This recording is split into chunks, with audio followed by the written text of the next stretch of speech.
Bonjour tout le monde, c'est J-Pro, j'espère que vous allez bien. Aujourd'hui, une nouvelle vidéo où je vais parler évidemment des 5 points marquants de la carrière d'un catcheur. Évidemment, je vais parler d'un catcheur qui est aujourd'hui l'un des patrons de la WWE, puis enfin, il travaille pour TKO. Donc évidemment, je vais parler de The Rock, évidemment. Donc je vais parler de 5 points marquants de sa carrière. Premier point marquant, ses débuts à la WWE en 1996 si je me trompe pas, sous le nom de Rocky Maivia, évidemment qui est le fils de Rocky Johnson. Après une grande famille Hanway évidemment. Mais pour revenir à The Rock, ouais, il a fait ses débuts sous le nom de Rocky Maivia. Donc c'était début, je crois que c'était pour les Survivor Series ou un truc comme ça, je crois, un truc comme ça. Donc évidemment, qui gagne évidemment le premier match, évidemment. Et donc évidemment, je sais plus quoi trop à dire là-dessus parce que justement, moi personnellement, ça n'a pas marqué tant que ça. Mais bon, c'est pour sa carrière, enfin, c'est vraiment le début assez prometteur quand même. Donc il a quand même été champion intercontinental. Et justement, il a rejoint le clan Nation of Domination, là où il y a justement l'un des catcheurs connus, notamment Farouk. Donc c'est là que justement il fait ses débuts dans le clan et c'est là que justement il va pouvoir progresser. Donc justement c'est sa progression qui fait que c'est l'un des points, c'est le premier point marquant de sa carrière. Donc ça c'est le premier point. Donc j'ai pas trop de choses à dire là-dessus. Donc voilà, c'est vraiment un point marquant, le premier point marquant.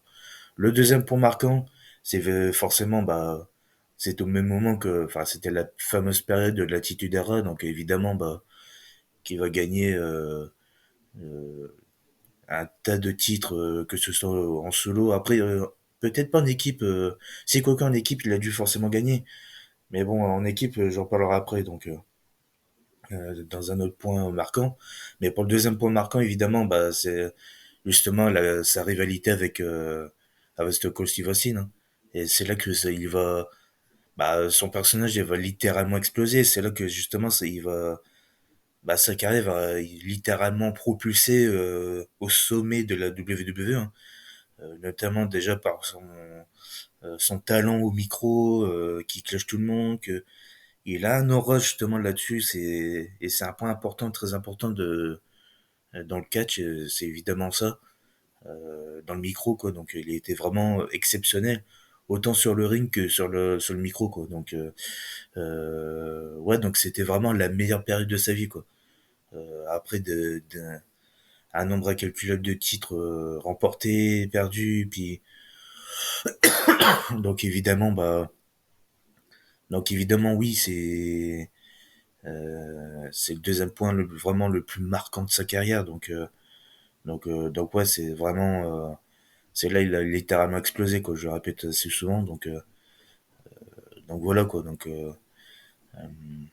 que j'ai rien de à dire parce que justement la fait- le fait qu'il a affronté les plus grands, hein, comme Big Show. Après il a quand même, je crois, je sais plus s'il a gagné le Royal Rumble justement, s'il il avait remporté en 2000, en l'an 2000.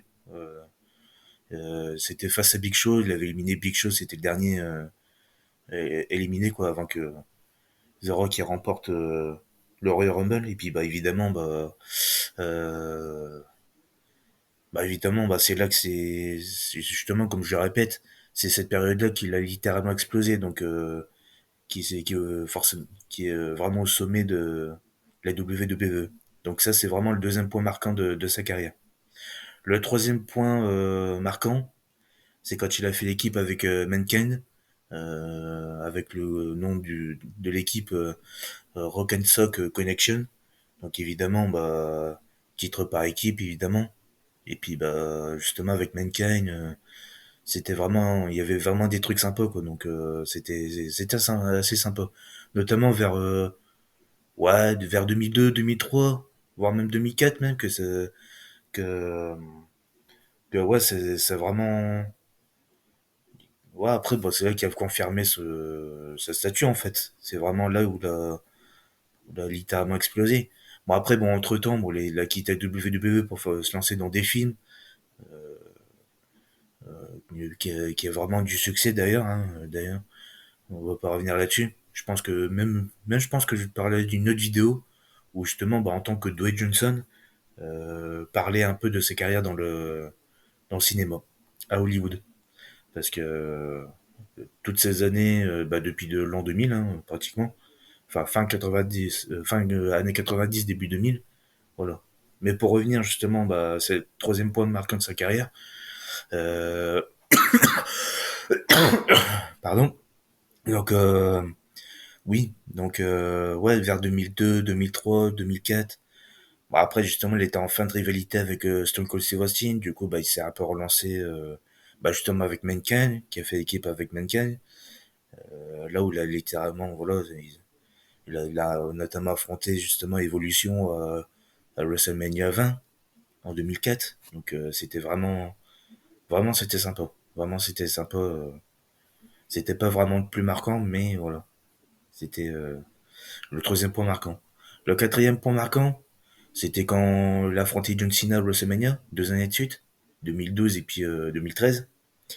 Donc après, bon, quand il est revenu aussi, quand il faisait équipe justement avec John Cena lors des Survivor Series, son retour il a tellement marqué tout le monde, où là où il a affronté The Miz et R-Truth. Donc vraiment, c'est là où là justement c'était vraiment le match qu'il fallait voir parce que justement bah, il était très talentueux, hein, très dynamique. Puis bah il a affronté aussi John Cena l'année d'après, enfin les 2 années d'après quoi, donc 2012-2013 à WrestleMania. Donc 2013 il a affronté pour la ceinture justement de la WWE qu'il a lui-même créé en battant justement après avoir battu CM Punk. Donc ouais.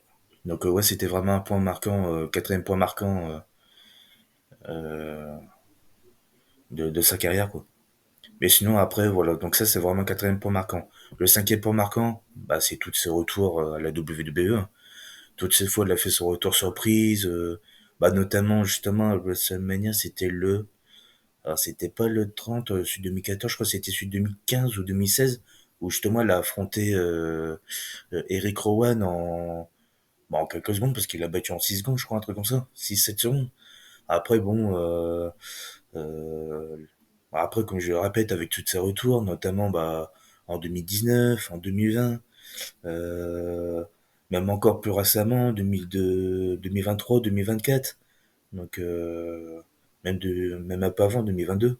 Donc, ouais, c'était vraiment un point marquant. C'était pas forcément plus marquant, mais au moins toutes ces retours, bah, à chaque fois, bah, ça électrifie tout le monde. Hein. Puis c'est magnifique. Et puis notamment, bah, justement 2024, où il y a une rivalité avec justement Cody Rhodes et puis Seth Rollins, avec le match par équipe lors de la première nuit de WrestleMania 40. Donc bah, après, bah, il a longuement participé à tout le week-end de ce WrestleMania. Puis après, bah, tous ses retours. Donc sans parler bah, justement bah, lors du dernier Elimination Chamber. Donc évidemment bah, avec Cody Rhodes qui veut prendre son âme, tout ça. Enfin et puis bah John Cena qui a heel turn à ce moment-là. Donc c'était vraiment marquant. C'était vraiment le plus marquant de l'histoire de sa carrière en fait, The Rock. Peut-être pas un impact sur sa carrière à lui, mais un impact sur la storyline, sur la rivalité, sur tout ce qui pourrait voilà, c'était vraiment c'était mémorable en fait, c'était plus que mémorable. Donc voilà pour la partie cinquième point de marquant de sa carrière. Bah après s'il faut parler d'un point marquant bonus, oh, bah, comme je viens d'en parler, c'est tout récent. Après, c'est vraiment tout récent, donc je peux pas trop en parler. Après, peut-être que l'avenir, Peut-être, ouais, à l'avenir, on sait pas, en fait. Ça se trouve, il va affronter Roman Reigns, ou ça se trouve, il va affronter Cody Rhodes, ouais, ou pas mal de choses comme ça. Donc, ouais, donc, pourquoi pas, ouais, reste à voir. Puis en plus, avec l'histoire, avec John Cena qui a vendu son âme, comment ça va se dérouler, comment ça va. Donc, pour l'instant, on sait pas trop, mais donc on verra bien, enfin, à l'heure où j'enregistre ces vidéos-là, ou voire même qu'il sera mis en ligne, je sais pas quand, mais à l'heure où j'enregistre les vidéos, voilà, on sait pas trop comment ça va se dérouler. Ça se trouve, lors du prochain WrestleMania, qui aura lieu au mois d'avril. Bon, on verra bien. Après, il y a ce SummerSlam, il y a Survivor Series, il y a quand même pas mal de PLE, ouais, donc on verra bien. Donc voilà, j'espère que cette vidéo-là vous aura plu. Donc, comme d'habitude, hein, si vous, je le répète dans toutes mes vidéos, mais si ça vous a plu, si vous voulez suivre d'autres vidéos, bah, abonnez-vous à la chaîne, mettez des pouces bleus, activez la cloche de notification, mettez des commentaires si vous, ce que vous en pensez. Donc voilà. Donc, c'était tout pour cette vidéo-là, puis moi je vous dis à la prochaine.